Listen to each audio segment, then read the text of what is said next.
Jadi secara umum seperti yang sudah disampaikan oleh Pak Dwi tadi bahwa penelitian dalam buku ini bertujuan untuk mendeskripsikan representasi perilaku budaya etnik Tionghoa dalam novel Indonesia. Dalam beberapa novel, ada 5 novel yang nanti akan saya tunjukkan ya novel-novelnya. Nah ini menarik, kata mendeskripsikan representasi itu menarik.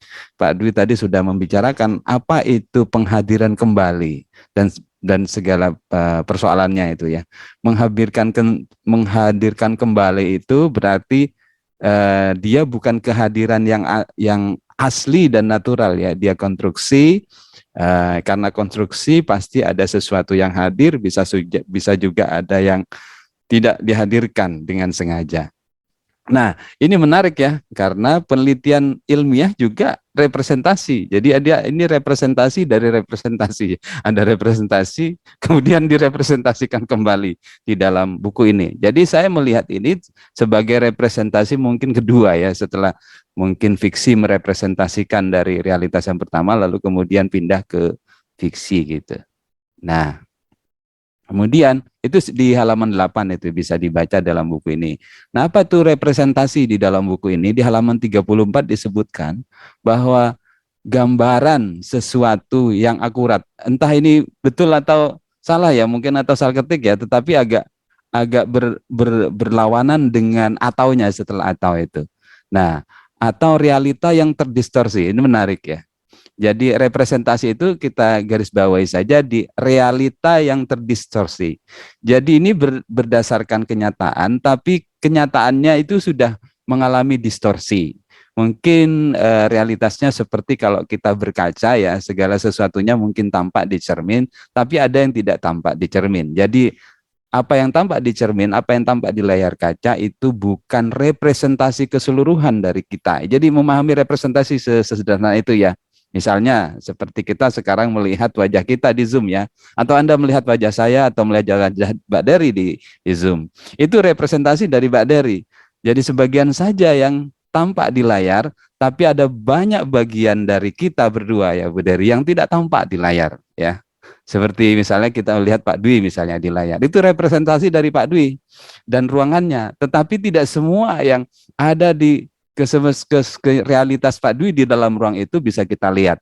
Nah, representasi seperti itu, dan Pak Dwi itu sudah mengatakan tadi ya, dengan mengatakan bahwa buku ini positivistik meskipun itu tidak masalah, kemudian tampak naif meskipun itu juga tidak masalah karena penelitian-penelitian yang ya, sejenis sudah banyak, dan mungkin juga karena karya seni juga seperti itu.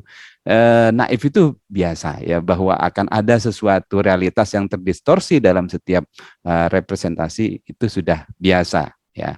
Mari kita lanjutkan. Nah, ada lagi representasi yang ada dua tadi, kalau dari definisi Hall di halaman 34, kemudian buku ini juga mengutip definisi representasi dari Barker ya. Di halaman 33 kita bisa baca. Nah, representasi di sini dimaksudkan untuk membangun kebudayaan, makna dan pengetahuan. Nah, oke, representasi begitu. Ketika ada novel Tionghoa merepresentasikan Tionghoa, kemungkinan membangun kebudayaan dan makna pengetahuan itu ada. Begitu juga ketika buku ini merepresentasikan representasi Tionghoa, jadi sudah double nih representasinya. Jadi juga ada kepentingan untuk membangun makna dan pengetahuan. Jadi saya kira di sini Prof. Fatul juga ingin membangun itu, saya kira lewat representasinya seperti yang dinyatakan pada halaman 22 itu gitu ya. Nah, di sini Prof. Fatul mengingatkan di dalam bagiannya di halaman 5 bahwa etnik Tionghoa merupakan bagian integral dari bangsa Indonesia dan memberi kontribusi nilai-nilai budaya tinggi ya, dan positif bagi kehidupan bangsa Indonesia. Sementara itu, kurikulum 2013 menjadikan karakter sebagai bagian penting dalam pendidikan di Indonesia. Nah, mengingat kedua hal tersebut, upaya untuk menggali potensi budaya etnik Tionghoa sebagai salah satu sarana pendidikan karakter bangsa Indonesia untuk menuju masyarakat perlu dilakukan. Jadi ada beberapa bagian di halaman 5 yang saya garis bawahi. Pertama, etnik Tionghoa merupakan bagian integral. Mengapa tentu pernyataan ini tidak lepas dari kenyataan politik sampai hari ini ya, di mana Tionghoa tetap mengalami berbagai macam diskriminasi rasial. Mungkin meskipun sekarang sudah lebih ini ya, sudah lebih merdeka dari sebelumnya. Dan itu efek panjang yang lama sampai hari ini masih terjadi. Nah, saya kira ini bukan hanya persoalan etnik Tionghoa, antar berbagai etnik di kita pasca 98 itu mengalami persoalan ya. Bagaimana kalau misalnya di Kalimantan, Jawa itu di ini kan dikata-katain begini, mungkin ada soal Jawa dan luar apa ya, orang asli Banua dan sebagainya. Itu sebetulnya proses etnisitas yang gagal dibangun oleh pemerintahan Orde Baru gitu ya. Itu jadi persoalan. Jadi sebetulnya bukan hanya persoalan etnik Tionghoa di Indonesia, bahkan juga Madura dan sebagainya. Kita terkenal sebagai bangsa yang sangat kaya dengan etnik, tapi penyadaran etnik itu perlu tetap dilakukan. Nah, Prof. Fatul ini saya kira sumbangsinya di sini bahwa penting bagi penelitian-penelitian sastra untuk masuk ke ranah ini. Nah, misalnya saya bahkan terbayang nanti seharusnya perlu ada banyak penelitian misalnya bagaimana membaca relasi etnis antara Cina dan Madura, Cina dan Jawa, Cina dan Banjar misalnya. Itu menarik. Nah, Mbak Dery sudah manggut-manggut berarti tentang lagi mau bikin banyak penelitian itu ya. Tentang relasi-relasi itu tidak pernah dibicarakan. Nah, justru itu yang menurut saya hilang dari bukunya Pak Fatul, sebagai yang saya tahu Pak Fatul itu orang Jawa gitu.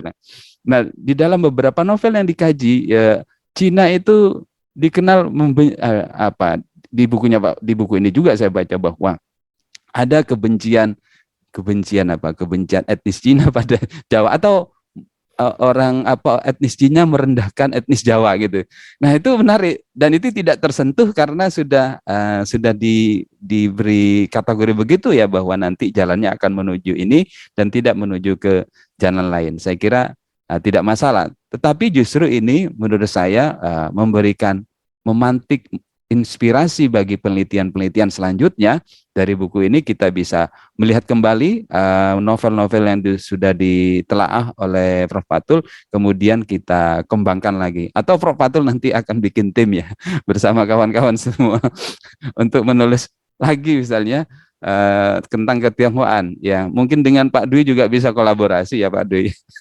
Kita ini para penulis yang kebetulan pernah bersentuhan dengan isu Tionghoa dalam sastra Indonesia, mungkin bisa nulis bareng itu, dan Mbak Dery dan kawan-kawan semuanya melihat lagi bagaimana relasi antar etnis Tionghoa dan etnis di Indonesia, misalnya Tionghoa dengan Batak, Tionghoa dengan Islam, Tionghoa dengan Buddha, Tionghoa dengan Kristen gitu ya. Pasti mungkin akan lebih menarik dan itu akan membuat kita dan Tionghoa ini sebagai satu solusi kultural, saya kira, untuk mengurangi mengurangi kecenderungan prasangka antar etnis yang tidak baik. Nah, Prof. Fatul juga menulis ini di dalam bukunya, itu mengutip pendapatnya Sapardi Djoko Damono ya.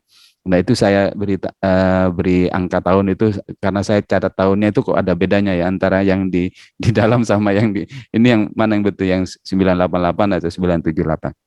Nah, Prof. Sapardi mengatakan bahwa karya sastra adalah benda budaya yang diciptakan. Ini sebetulnya hanya menguatkan tadi apa yang disampaikan oleh Pak Dwi ya. Karya sastra itu benda budaya yang diciptakan oleh individu sebagai bagian dari masyarakatnya. Oke ya, di situ ada keterkaitan ya. Diciptakan individu sebagai bagian dari masyarakatnya. Kalau perspektif sosiologi sastra, itu bukan lagi ekspresi individu, tetapi dia adalah cerminan ekspresi masyarakatnya. Jadi kalau misalnya apapun yang Anda baca di dalam karya-karya yang ditelah Prof. Fatul itu bukan hanya cerminan individu, tapi juga cerminan masyarakatnya. Bagaimana dengan karya ilmiah, gitu kan? Apakah karya ilmiah bukan juga cerminan? Apakah karya ilmiah bukan buatan? Nah, karena yang ditulis oleh Prof. Fatul adalah karya ilmiah, saya kira juga tidak terlepas dari ini, ya, bahwa ini karya individu dan juga karya masyarakatnya. Seperti yang sudah disampaikan oleh Pak Dwi ya, apapun yang kita baca dari buku ini, ya biasa-biasa saja. Yang penting kita ambil inspirasi dan hikmahnya dari penelitian ini. Baik, nah kalau saya gambarkan representasinya itu begini. Jadi Tionghoa itu ada di sini di paling dasar gitu ya, sebagai seperti misteri kecil gitu ya. Lalu kemudian direpresentasikan dalam novel, lalu kemudian direpresentasikan jadi karya ilmiah, lalu direpresentasikan oleh saya ini. Jadi saya ini representator ketiga ya. Jadi berlapis. Saya merepresentasikan ulang. Nah, jadi apa yang nanti saya sampaikan itu tidak terlepas dari pengetahuan saya, mungkin juga tidak terlepas dari kenaifan saya nanti dalam memahami isu-isu yang Prof. Fatul tulis. Baik, kita lanjutkan. Nah, ini yang menjadi fokus tadi sudah disampaikan oleh Pak Dwi ya. Fokusnya ini adalah novel-novelnya. Ada Miss Liu tahun 2003, kemudian Pecinan Kota Malang tahun 2011, ada Bonsai Cina Benteng itu ya, tahun 2011, dan Putri Cina tahun 2007, dan Dimsum terakhir. Nah, kebetulan di kelas kritik sastra kemarin, saya meminta mahasiswa saya membaca yang terakhir itu, yang Dimsum terakhir. Dan kemudian karena itu saya jadi termotivasi untuk membaca yang ketiga, yang kelima ini ya. Jadi saya tidak begitu banyak membaca novel tentang Tionghoa. Pasti Pak Dwi Susanto itu lebih banyak nanti kalau nanya-nanya novel ke beliau saja ya. Karena saya sedikit sekali ya. Bahkan saya harus ikut baca Dimsum ini karena di kritik saya kemarin ada masih ini jadi bacaan wajib di kelas kritik sastra.